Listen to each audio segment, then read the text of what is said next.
Bueno, buenas. Estamos acá iniciando nuestra segunda clase, que en realidad sería técnicamente una primera, después de la presentación, de pensamiento científico, ¿sí? Bueno, yo un poco les había terminado la presentación pasada comentando que me gustaría, obviamente lo comenté de manera retórica, que me gustaría que se interroguen por qué es el conocimiento, ¿no? En su acepción, en el sentido más general posible, ¿sí? No el conocimiento científico, que ya iremos hacia ahí, pero qué es el conocimiento en general. Un poco, si mal no recuerdo, terminé la presentación pasada un poco preguntando, invitando a que hagan esa pregunta, ¿no? ¿A qué es el conocimiento? ¿Qué es el conocimiento más general? Cuando digo más general, digo el conocimiento más abstracto, menos específico, ¿sí? No solo conocimiento humano, sino que a lo que iríamos llegando, si es que estuviéramos de manera presencial y pudiendo concatenar nuestras respuestas, iríamos sin duda hacia la definición de que el conocimiento está asociado con la vida. Para decirlo más específicamente, el conocimiento es un arma para la vida. Es un arma, no lo digo en el sentido bélico, no lo digo en el sentido más figurado, ¿sí? Es una herramienta para la vida, ¿sí? Entonces, fíjense que ya no estamos ni siquiera hablando de conocimiento humano, sino conocimiento de cualquier ser viviente, de cualquier organismo viviente, incluso el organismo más elemental, un organismo unicelular, ¿sí? Tiene mecanismos, tiene maneras en la que se anoticia, se apercibe, se da cuenta de que tiene hambre, de que le falta alimento, y sabe lo que tiene que hacer para conseguirlo, ¿sí? Es decir, cómo buscarlo, cómo asimilarlo, ¿sí? Cómo procesarlo, ¿sí? Eso desde la más elemental forma de vida hasta la más compleja, por supuesto, ¿sí? Pero en ese sentido, podríamos decir entonces que el conocimiento es una herramienta para la vida, en el sentido más general, ¿sí? No solamente no estamos yendo al conocimiento científico, sino ni siquiera el conocimiento humano, ¿sí? Sino que el conocimiento es un procedimiento vital, ¿sí? En el sentido más genérico, para poder abordar y poder emprender la existencia, ¿sí? En el sentido más vital, ¿sí? Por supuesto que iremos paulatinamente y de la mano de la pirámide de los métodos para fijar creencias de Charles Peirce, que le comenté, que ya iremos presentándola y trabajándola especialmente. Esa pirámide nos va a permitir estratificar al menos 4 grandes formas, ¿sí?, de conocimientos, aunque en la terminología peirciana, ¿sí?, el conocimiento está traducido por maneras de creer, ¿no? Fíjense que es la pirámide para fijar creencias, ¿sí? El conocimiento está equiparado, ¿sí?, a la creencia. Y de hecho no está mal. Un conocimiento es una creencia en el sentido, repito, más general. No una creencia religiosa, no, en el sentido más general. ¿Sí? El conocimiento, por supuesto que ya acá estamos del lado de lo que sería lo social, ¿sí? El conocimiento humano, por eso social, y social en tanto que humano, ¿sí? Ahí diríamos que el conocimiento entonces como conocimiento social, sí, está asociado, pero bueno, esto lo vamos a ver un poco más adelante. Entonces el conocimiento en su forma más general, más pobre, más abstracta, es una herramienta para la vida, ¿sí? Esto lo vamos a ver en el piso de la pirámide, es decir, en la parte más baja, más amplia, pero también más básica de la pirámide. Ahí vamos a encontrarnos con el conocimiento, con la creencia de la tenacidad, de lo que Peirce llama tenacidad, ¿sí? Y la tenacidad va a estar asociada justamente la tenacidad, también se la puede encontrar en otras traducciones como, no solo como tenacidad, sino como corazonada, ¿sí? Pero tenacidad, corazonada, intuición, también el método de la intuición, son todos equivalentes, son sinónimos en este caso, repito, en la pirámide de los métodos para fijar creencias. La parte más baja entonces es la tenacidad. ¿Y qué es la tenacidad? La tenacidad es el conocimiento que nos viene a través del organismo, de la vida misma, de la estructura de la vida misma, ¿sí? Es decir, que la forma en la que mis pulmones respiran regularmente, cómo el corazón late, cómo hace la digestión del estómago, la vesícula, el vaso, el hígado, los riñones, ¿sí? Todo eso, obviamente que son cosas que no es que ni uno las hace conscientemente, ni siquiera son inconscientes, están fuera del psiquismo, son funciones organísmicas, ¿no? Es decir, está en el puro organismo.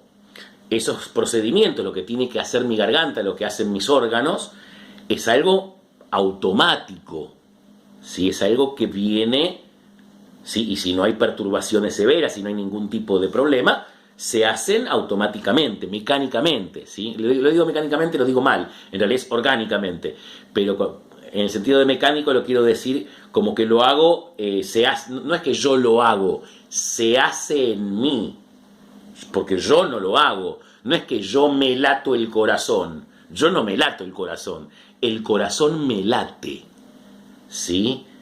Lo expreso así para que noten la neutralidad de que no es que yo soy agente del latido, sino que el latido se hace y en tanto se sigue haciendo me permite ser. Y mi yo está en otro lado, no está ahí, aunque uno muchas veces refiere al corazón como una interioridad de uno, el músculo del corazón no tiene nada que ver con esa interioridad significada que es estás en mi corazón, ¿sí? Pero entonces, el conocimiento de la tenacidad es el conocimiento que me viene de la corporeidad en tanto organismo viviente, ¿sí? La tenacidad es ese conocimiento. Por eso tenacidad, corazonada, intuición, ¿sí? No es la intuición que uno usa coloquialmente, la intuición que uno refiere a veces coloquialmente, mayoritariamente se refiere a sexto sentido, ¿no? Y ahí está absolutamente atravesado con lo psicológico. Ni siquiera eso, es simplemente algo más primitivo, algo previo, ¿sí? Es una sensación más elemental, ¿sí? Más elemental me refiero a más básica, más previa, ¿sí? Entonces, la tenacidad es ese primer piso de la pirámide, ¿sí? Vamos a ver que en el siguiente piso de la pirámide, que es en el segundo, nos vamos a encontrar con la autoridad ya estrictamente humana, ¿sí? Específicamente humana, porque también hay formas de autoridades en los animales, ¿sí? La autoridad no es exclusiva humana, lo humano inaugura un tipo de autoridad, ¿sí? Que los chinos saben llamar la autoridad de los muertos, ¿sí? Que es la cultura, tótem y tabú de Freud, ¿no? El tótem, ¿sí? Ese amor hacia los muertos que se ha amado, por los cuales se sigue sosteniendo la cultura, ¿sí? Y la cultura como estructura de linaje de parentescos, ¿sí? Es decir, bien antropológica en el sentido, ¿sí? Más bien técnica. Tenemos la autoridad entonces en ese segundo nivel. En el tercer nivel nos vamos a encontrar con la filosofía, ¿sí? Ahí ya con un salto también cualitativo, porque vamos a ver que la filosofía necesitó de algunas condiciones de posibilidad para su existencia, ¿sí? Y vamos a ver cómo se caracteriza o cómo se la especifica, qué es lo específico de la filosofía, ¿sí? Para entonces sí, y luego de llegar a la ciencia o al método hipotético deductivo en la terminología de Peirce, que vamos a encontrar en la cima de la pirámide, es decir, en el cuarto nivel, ¿sí? Esto igual después lo van a tener en apuntes, lo voy a dibujar en el pizarrón, ahora lo estamos presentando nada más, ¿sí? Hemos señalado los 4 niveles, ¿sí? Tenacidad, intuición o corazonada, autoridad o también tradición, ¿sí? Filosofía o método de la metafísica, y método científico o hipotético deductivo, ¿sí? Son las cuatro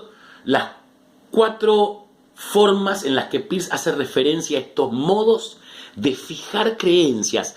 Vuelvo a hacer hincapié en esto, ¿no? Miren qué notable que uno en general no está acostumbrado, al menos no de buenas a primeras, de pensar al conocimiento científico como una creencia, ¿no? Si uno, incluso en una charla bastante coloquial dentro de todo, discutiendo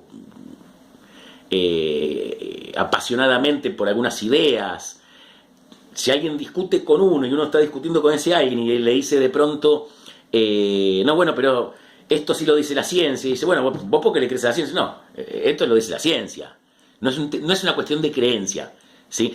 Habitualmente, digo, se apela a la ciencia como una no creencia, ¿sí? Por eso digo que nos va a resultar curioso, pero es muy importante hacerlo, ¿sí? Llamar al conocimiento en esta primera etapa en la que vamos a abordar la pirámide de Peirce como una creencia, ¿sí? Les hago también una pregunta retórica, que me encantaría que me hagan algún comentario por WhatsApp o por mail, pero les hago una pregunta para planteárselas, ¿no? Para comentarlas, para transmitírselas.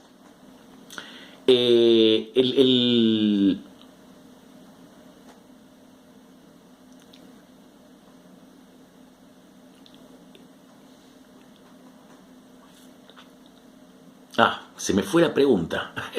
Es un poco tarde y no quería demorarme más con esta clase y se me fue la pregunta. Estábamos diciendo de los 4 pisos de la pirámide. Decíamos que es un conocimiento, que el conocimiento... Esto pasa en las mejores clases.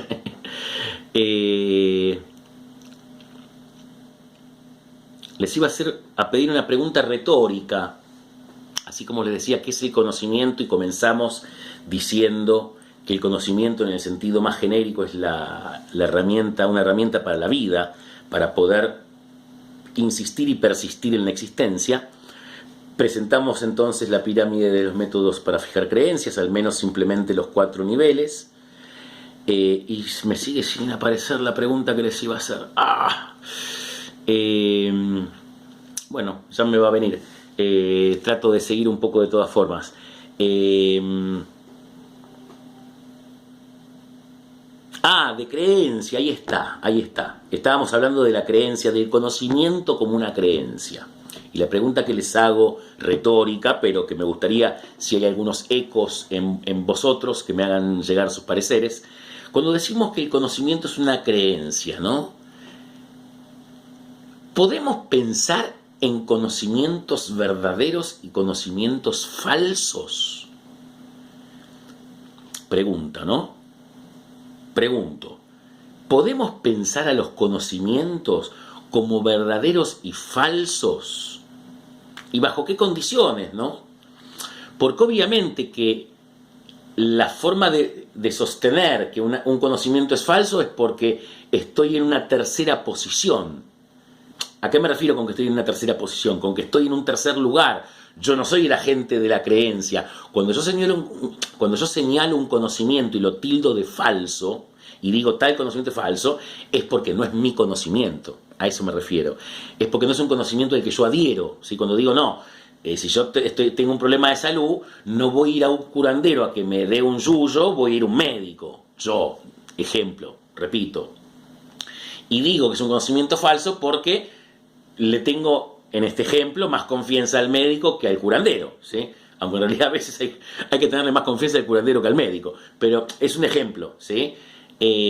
No es que el conocimiento del curandero sea falso, porque un curandero como tal, es decir, una persona que tiene algún tipo de praxis que ha recibido de algún maestro, que tiene un conocimiento yerbístico, es decir, de yerbas, de pociones, que conoce maniobras del cuerpo, etcétera, etcétera, etcétera, podrán no ser conocimientos que yo avale o que tenga entendidos que son oficiales, pero no son falsos como conocimientos, ¿sí? No son falsos, ¿qué quiere decir? que no pueden ser tildados de falso. En todo caso, podré yo no adherir, podré yo no legitimarlo, no oficializarlo.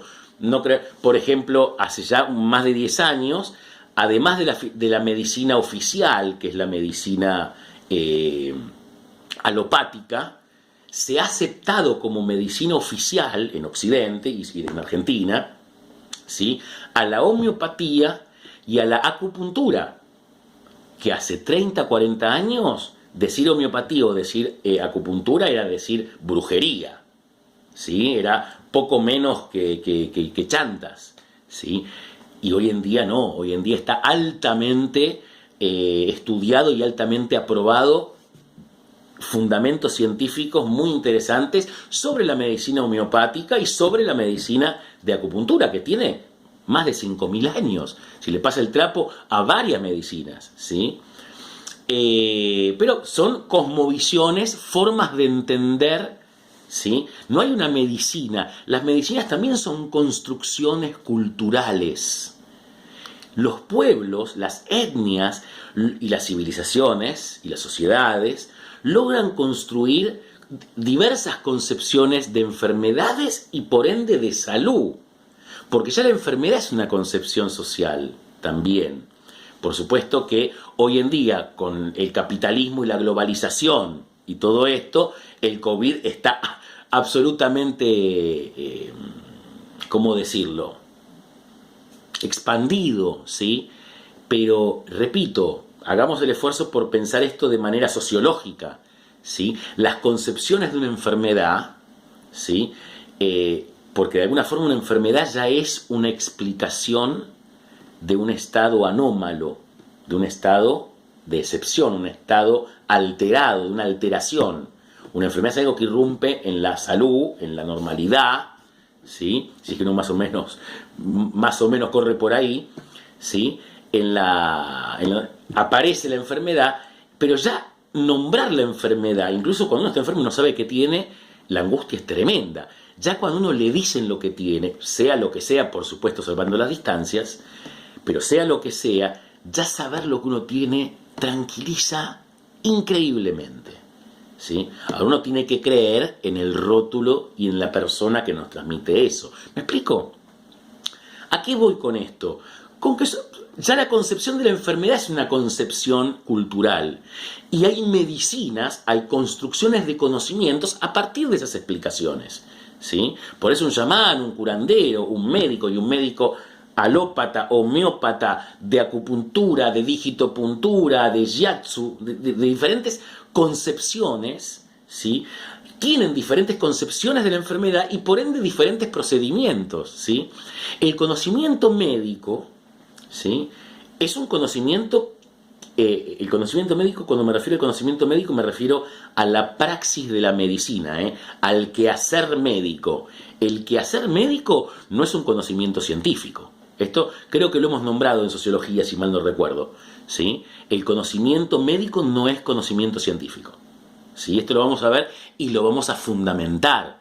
Por supuesto que hay que señalar que la medicina se vale de la ciencia, se vale de la química, de la física, de la biología y de sus mixtas, ¿sí?, de la bioquímica, de la, ¿sí?, biofísica, etcétera, ¿sí?, para un montón de cosas, todo lo que es laboratorio, todo lo que son cuestiones, ¿sí?, las neurociencias, la psiquiatría, son ciencias, sí, pero la praxis, el quehacer médico, lo que hace el médico, la praxis del médico no es un conocimiento científico y vamos a llegar a comprender, o por lo menos a pretender explicar, ¿sí?, esta cuestión. Pero vuelvo al tema del conocimiento, si se puede decir que un conocimiento es verdadero y falso, ¿sí? Por supuesto que hoy cuando decimos, no sé, les doy un ejemplo, espero que sea pertinente, pero obviamente que cuando evocamos siglos atrás el medioevo y decíamos que en esa época en las sociedades europeas en general y en ciertos estratos sociales existía la cosmovisión de que el planeta era plano, ¿no? Existía aunque hay historiadores que lo cuestionan, pero Ex vox populi, se dice así de dicho popular, que la Tierra era plana, que se creía que la Tierra era plana. Obviamente hoy los escuchamos nosotros, en el tiempo, si es que uno no es un terraplanista, por supuesto. Espero no tener ninguno de ellos en mi clase, honestamente lo digo, con todo respeto y cariño, por supuesto. Bueno, con todo el respeto no, con algo de respeto y con mucho cariño. Pero digo, es perfectamente risible hoy en día pensar que ese conocimiento era falso. Pero si uno quiere hacer un conocimiento histórico, tiene que irse del presente e irse a esa época. Y en esa época no era un conocimiento falso. En esa época era un conocimiento cierto. ¿Sí? Y cómo cada conocimiento va operando en cada contexto histórico en el que surge y al que vuelve, es todo un tema también. ¿Me explico?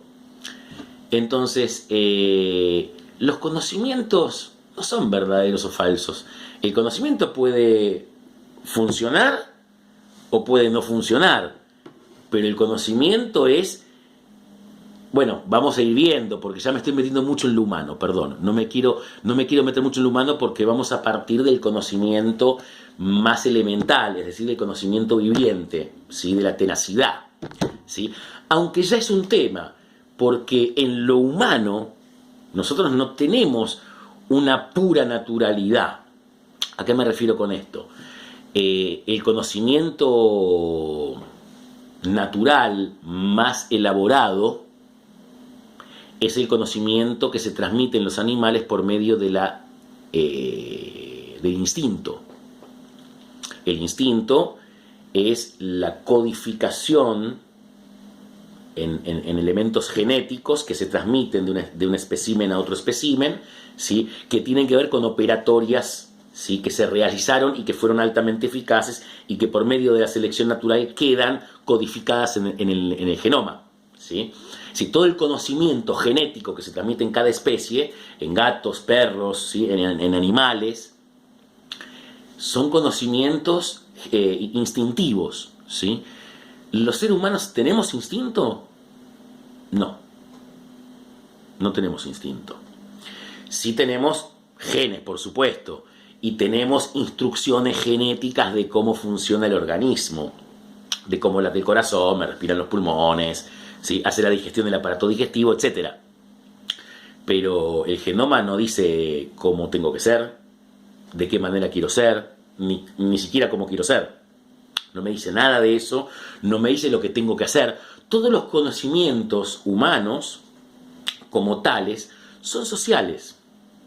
Pero miren hasta qué punto, por lo menos quisiera terminar esta clase de hoy señalando bien este punto, que la tenacidad humana, a diferencia de la tenacidad animal, fíjense que estoy usando el término de Peirce, ¿sí? La tenacidad humana, a diferencia de la tenacidad animal, ya la tenacidad humana está atravesada por la cultura, es decir, también por lo que ustedes conocen ya como por el gran otro. El animal vive en un mundo absolutamente imaginario, ¿sí? En el sentido lacaniano. Es decir, lo que no hay en los animales es lo simbólico, ¿sí? Los animales, por eso, un caballo nace y a los 8 minutos se para y camina. Sí, y camina y sabe caminar y nadie le enseñó. Su cuerpo lo sabe. Ningún humano camina así. El conocimiento de caminar no nos viene dado en el cuerpo. Sí viene en el cuerpo la facilidad ergonómica, digamos, de que el organismo pueda caminar, porque ya en la selección natural nos hemos puesto de pie, como se dice, ¿sí? Pero, vuelvo a esto, la tenacidad humana está ya marcada por la cultura.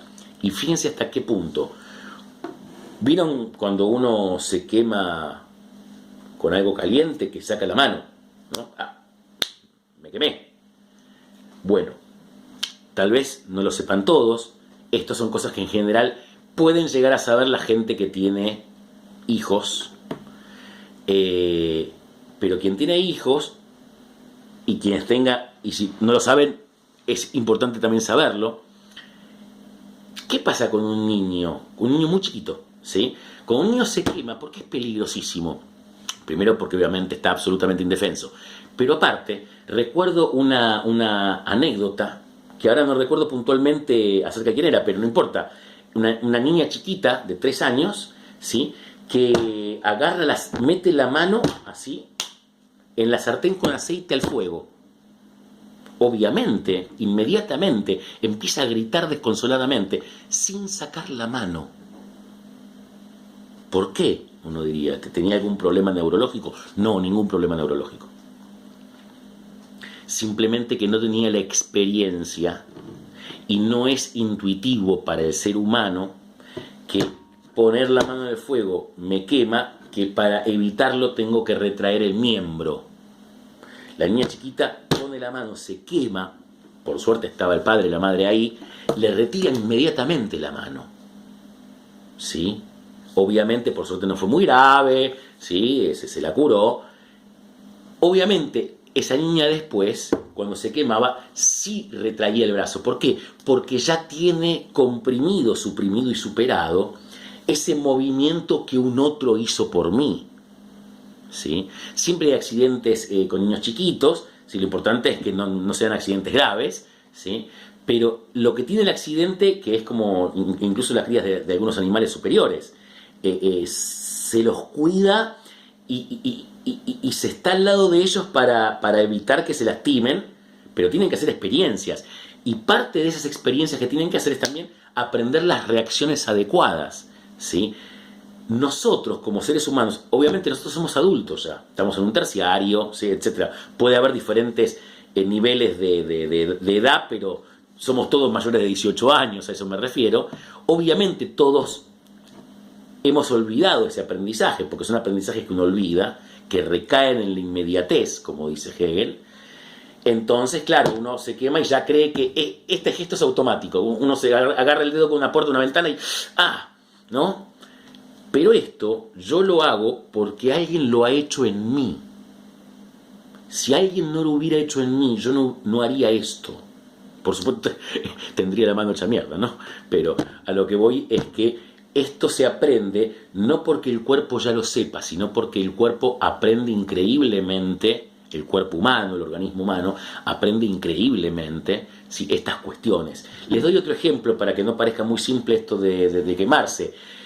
Tengo una sobrina, la hija de mi hermano, tal vez mi hermano mismo les haya contado esta anécdota, pero se las evoco porque es ilustrativa. Mi sobrina tendría 2, 3 años, tenía un tobogán de plástico, con sus escaleritas, 3 escalones y el tobogán, ¿no? Ella subía 1, 2, 3 escalones, se sentaba, pero cuando quería tirarse, ponía un pie, pero otro pie le quedaba del otro lado, y como tenía una baranda, no podía pasar el pie. Entonces, como no podía, ¿qué hace un niño cuando no puede? Llora, grita, llama la atención, ¿no? Invoca una demanda a un otro.